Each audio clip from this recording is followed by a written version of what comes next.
So, the third part of Dune, first trailer has come out, and I've seen it one time. And I'm going to say, yeah, all right, Denis, you got my freaking movie ticket. At least one, if not two. Depends on how good it is. I might even see it more than that. The person cutting the trailer knew exactly what needed to be in the trailer. And it was there.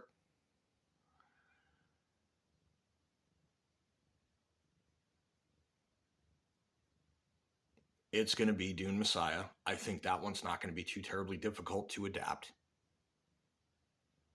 The man called hate is clearly displayed in the midst of this trailer, and that excites me greatly.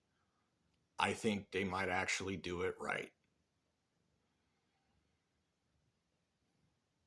Jason Momoa, best casting decision ever for Duncan, Idaho, the most interesting man to ever exist.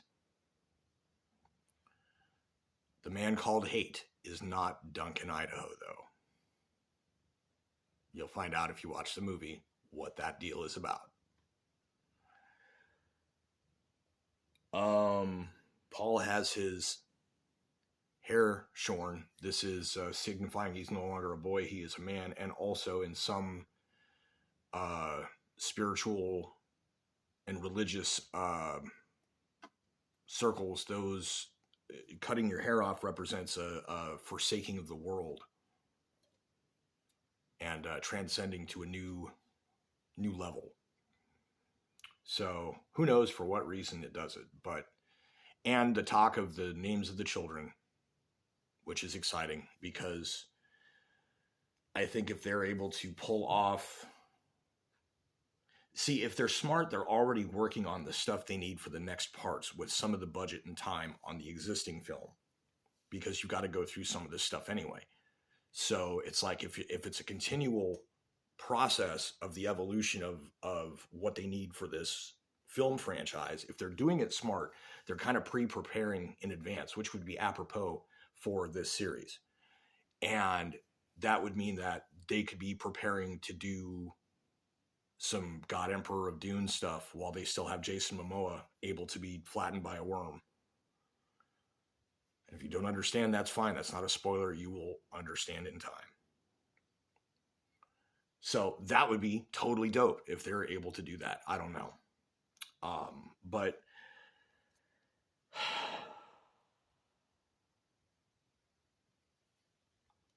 I do know that there was only a little bit of footage of Alia, and it was just her leading the worship, which, I mean, it goes along with what's in the book, but there was no interpersonal nothing. They don't want you to know until you watch the movie what the deal is. And I think that's awesome, because knowing what the story is, they're not ruining it. I think that's great. So that's what I got for that. This is my reaction. I haven't just watched it. I watched it yesterday, but I've been ruminating. And yeah, I think it's going to be very interesting. I hope they do it right, because there's so much more of this story to tell that has barely been told, and everyone just keeps seeing the first one over and over and over. And it's like, bro, the first 45 minutes of A New Hope, that's what you're getting. Over and over. 1984, mid-2000s, the current run 2020s. 3 different times that has just been retold. And it's like, okay, cool. Yeah, it's really good. It's one of the best novels starting off a series, and one of the best sci-fis ever written. But for the actual storyline, that's like the first 45 minutes of A New Hope. So let's get to the rest of the trilogy, right? And the prequels.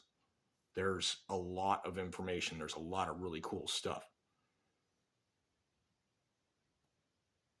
So, I don't know. That's the end of it.